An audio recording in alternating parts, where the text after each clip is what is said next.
PT Platinum Wahab Nusantara, emiten dengan kode TGUK, bergerak dalam bidang kedai makanan dan minuman.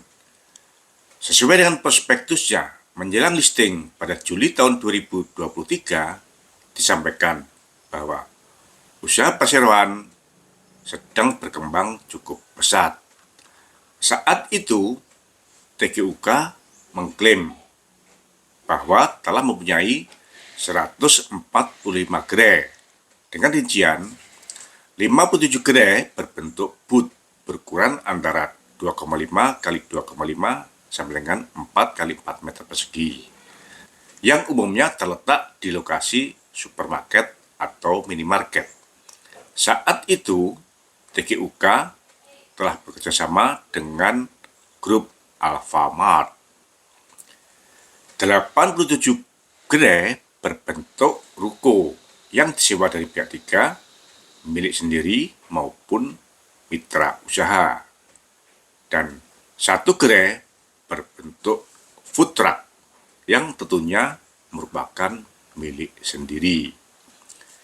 Sesuai dengan prospektusnya, rencana penggunaan dana hasil IPO PT Platinum Wahab Nusantara, emiten dengan kode TGUK, akan digunakan untuk ekspansi usaha dengan cara mengembangkan dan menambah gerai baru dengan rincian 60% atau sekitar 17 miliar untuk pengembangan dan penambahan gerai yang terdiri dari 125 gerai berbentuk ruko dengan total anggaran 30 miliar, sehingga rata-rata anggaran setiap gerai sebesar 243 juta. 88 gerai berbentuk booth seperti yang saat itu ada di Alfamart dengan total anggaran sebesar 6,4 miliar, sehingga rata-rata anggaran setiap gerai sebesar 72 juta. Dan 12 gerai berbentuk food truck dengan total anggaran 3,5 miliar, sehingga rata-rata anggaran setiap gerai food truck sebesar 295 juta. 40% atau sekitar 47 miliar akan digunakan untuk menambah modal kerja karena penambahan 225 gerai tersebut di atas.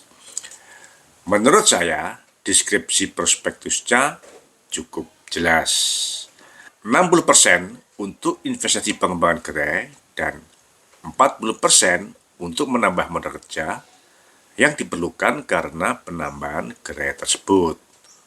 Urutannya juga jelas. Menambah gerai dahulu baru memerlukan tambahan modal kerja. Tentu urutan ini tidak bisa dibalik. Menambah modal kerja dahulu baru menambah gerai. Dengan demikian, targetnya setelah IPO nanti jumlah gerai TGUK akan bertambah sebanyak 225 unit.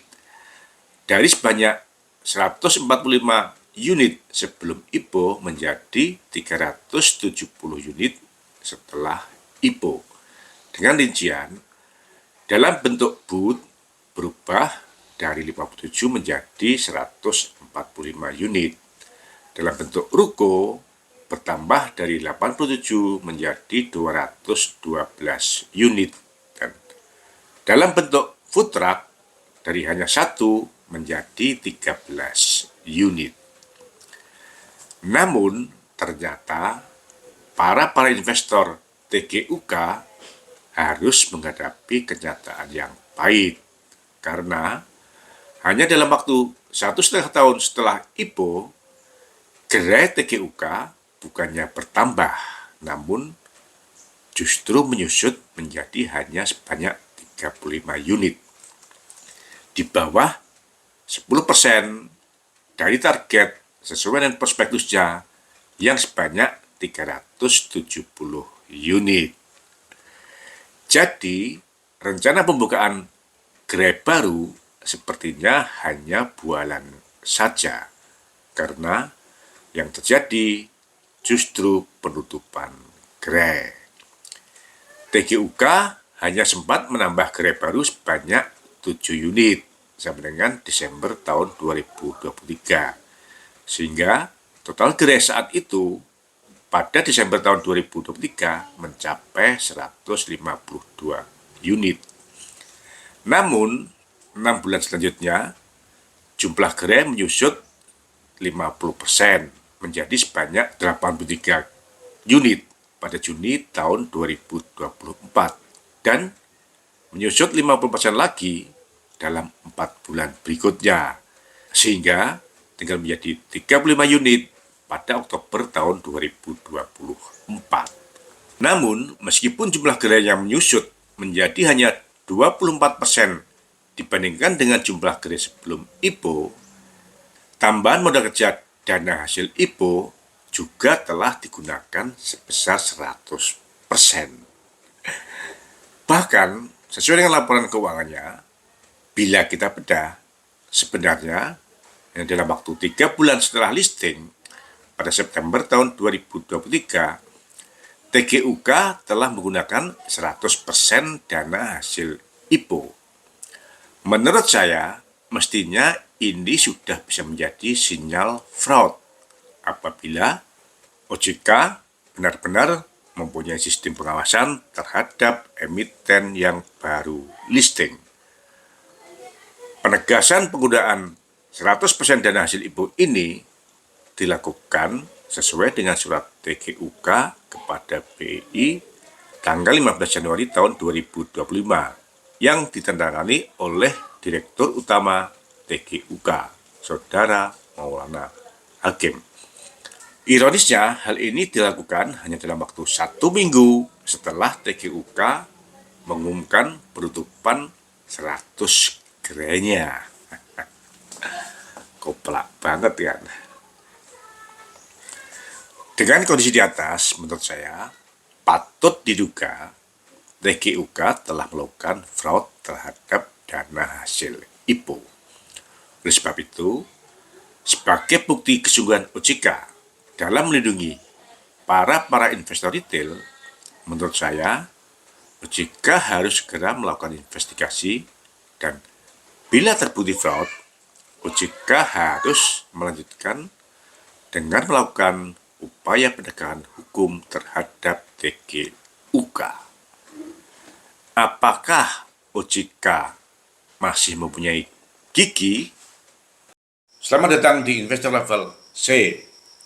Kami coba sharing aspek fundamental dari sisi yang berbeda dan dengan cara yang beda agar teman-teman bisa tetap tidur tenang meskipun banyak badai di bursa. Tonton sampai habis ya. Semangat sehat teman-teman investor level C. Investor yang fokus pada karakter pemegang saham pengendali. Ada kabar baik apa hari ini? Kali ini saya akan sharing dan menyampaikan 3 alasan mengapa menurut saya patut diduga TGUK telah melakukan fraud terhadap dana hasil IPO. Yang pertama, hanya dalam waktu 3 bulan setelah listing, pada September tahun 2023, TGUK telah menggunakan 100% dana hasil IPO. Dana untuk pengembangan dan penambahan gerai baru digunakan dalam bentuk peningkatan uang muka aset tetap sebesar 51 miliar. Dan dana untuk penambahan modal kerja digunakan dalam bentuk peningkatan persediaan sebesar 19 miliar. Dan uang muka untuk pembelian bahan baku sebesar 38 miliar. Padahal jumlah gerai sampai dengan akhir tahun 2023 hanya bertambah 7 unit atau 3% dari target tambahan GRE sesuai dengan prospektus IPO-nya yang sebanyak 225 unit. Sesuai dengan data prospektusnya, sepanjang tahun 2020 sampai dengan tahun 2022, selama 3 tahun berturut-turut, rata-rata persediaan hanya sebesar 3 miliar dan perseroan tidak pernah melakukan pemberian uang muka untuk pembelian bahan baku. Yang ada hanya uang muka untuk operasional dan uang muka untuk biaya pemasaran. Namun, setelah memperoleh dana hasil IPO, tiba-tiba rata-rata persediaan dan uang muka untuk pembelian bahan baku meningkat 10 kali. Total persediaan dan uang muka pembelian bahan baku mencapai 58 miliar atau 95% dari BPP, beban pokok penjualan sepanjang tahun 2023 yang hanya sebesar 61 miliar. Ini berarti total persediaan dan uang muka untuk pembelian bahan baku bisa mengcover penjualan lebih kurang selama 11 bulan. Bodor banget kan? Parahnya, sesuai dengan laporan keuangan tanggal 30 September tahun 2023, ketiga komponen tersebut, yaitu persediaan, uang muka pembelian bahan baku, dan uang muka aset tetap untuk pembukaan GRE baru, tidak disertai dengan rincian apa jenis persediaan dan besarnya masing-masing. Kepada siapa uang muka pembelian bahan baku tersebut diberikan dan untuk membeli apa, serta kepada siapa dan untuk rencana GRE di mana uang muka aset tetap untuk pembukaan GRE baru tersebut diberikan. Yang kedua, saya masih berpersepsi baik. Mungkin karena laporan keuangan 30 September tahun 2023 dibuat sendiri atau in-house, sehingga tidak adanya rincian perlu dimaklumi. Oleh sebab itu, saya buka laporan keuangan posisi 31 Desember tahun 2023 yang merupakan laporan keuangan audited. Namun, ternyata kondisinya sama saja. Ketiga komponen ini, yaitu persediaan, uang muka pembelian bahan baku, dan uang muka aset tetap untuk pembukaan GRE baru, tetap tidak dilengkapi dengan rincian. Bahkan, lucunya, uang muka aset tetap untuk pembukaan GRE baru pada tanggal 31 Desember tahun 2023 mengalami penurunan sebesar 30 miliar dibandingkan dengan posisi 30 September tahun 2023. Dari sebesar 51 miliar menjadi hanya sebesar 29 miliar. Kok bisa ya uang muka tersebut dikembalikan? Mengingat target perseroan adalah membuka 225 GRE, penurunan uang muka aset tetap sebesar 40% tersebut berarti secara proporsional merupakan alokasi dari rencana pembukaan 100 GRE. Sehingga pengembalian uang muka aset tetap tersebut akan mengubah lokasi status gerai yang telah direncanakan. Penurunan uang muka aset tetap sebesar 30 miliar tersebut pada neraca akhir tahun 2023 menjadi deposito pada Bank Mayapada.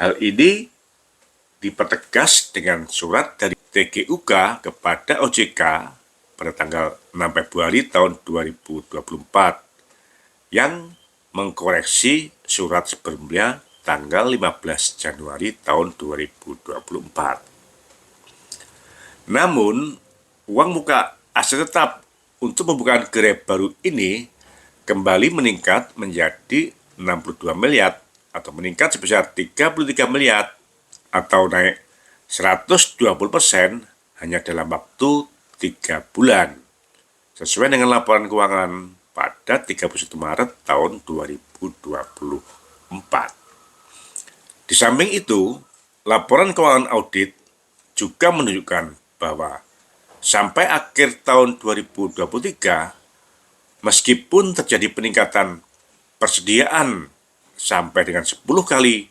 dibandingkan dengan tahun-tahun sebelumnya, perseroan juga tidak melakukan penutupan asuransi terhadap persediaan tersebut. Dan menurut saya, ini juga merupakan hal yang tidak wajar. Perkiraan saya, alasan mengapa perseroan tidak menutup asuransi persediaan adalah karena realisasi posisi persediaan tidak sesuai dengan catatan atas nilai persediaan yang dilaporkan. Dan yang ketiga, sesuai dengan rencana penggunaan hasil IPO sebanyak 5% atau 3,4 miliar, dana hasil IPO akan digunakan untuk membeli 12 food truck. Namun, sesuai dengan laporan keuangan terakhir tanggal 30 September tahun 2024, setelah lebih dari 1 tahun, dana hasil IPO telah habis digunakan, data rincian aset perseroan tidak menunjukkan adanya tambahan aset berupa kendaraan, yang mestinya menjadi aset utama untuk food truck. Jadi, apakah 12 food truck TGUK yang dibeli dengan dana hasil IPO menggunakan gerobak kayu?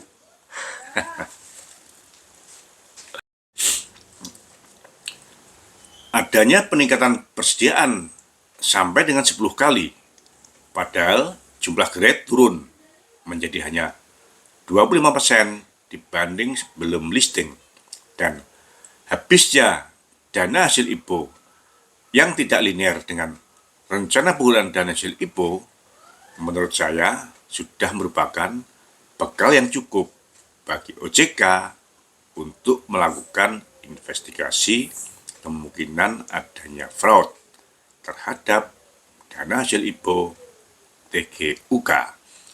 Apalagi, menurut saya, deskripsi tujuan penggunaan dana hasil IPO TGUK cukup jelas, sehingga OJK telah mempunyai panduan untuk melakukan monitoring di mana saja tambahan 125 gerai dalam bentuk ruko, di mana saja tambahan 88 gerai dalam bentuk booth, dan mana bukti 12 BPKB, bukti pemilikan kendaraan bermotor, tambahan gerai dalam bentuk food truck, atau apabila OJK telah ompong, sekali-sekali para investor retail sepertinya perlu melaporkan dugaan fraud emiten ini kepada aparat penegak hukum,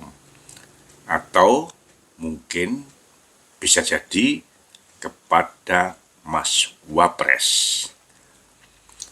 Untuk penambahan modal kerja, menurut saya bukti dugaan fraud juga sudah cukup jelas, karena sesuai dengan laporan keuangan 30 September tahun 2024, data menunjukkan dengan nilai penjualan sampai dengan 30 September tahun 2024 yang sebesar 70 miliar dan BPP beban pokok pendapatan yang sebesar 35 miliar, perseroan mempunyai posisi persediaan dan uang muka pembelian persediaan mencapai sebesar 46 miliar.